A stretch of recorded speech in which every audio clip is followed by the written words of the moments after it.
পুতুল দুটো কি সুন্দর, এটা ছেলেকে দিব এটা মেয়েকে দিব। কিরে তোরা কোথায় গেলি? ওরা দুজনে মনে হয় খেলতে গেছে, পুতুল দুটো রেখে দেয়, ওরা আসলে দিয়ে দিব। আরে তোরা কোথায় গিয়েছিলি? তোদের জন্য আমি পুতুল এনেছি। আরে পুতুলগুলো কোথায় গেল? আরে পুতুলগুলো তো আমি এখানেই রেখেছিলাম, পুতুলগুলো গেল কোথায়? মা, তুমি পুতুল বাইরে রেখেছিলে কেন? মা, তুমি তো এখন কাজে যাবে। আরে আমি এখন কাজে যাই, তোরা সাবধানে থাকিস। আরে এটা আবার কি?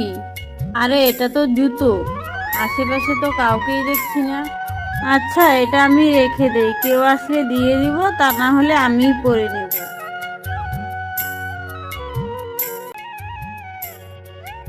আরে কত সুন্দর পুতুল! ভাই মায়ের জুতো নেই, আমাদের জন্য পুতুল নিয়ে আসলো।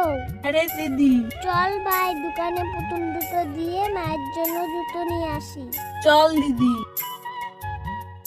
ভাই মা এই রাস্তা দিয়ে যাবে, চল জুতোটা এখানে রেখে লুকিয়ে পড়ি। মায়ের অজান্তেই মায়ের প্রতি সন্তানদের ভালোবাসা তোমাদের কেমন লাগলো কমেন্ট করো।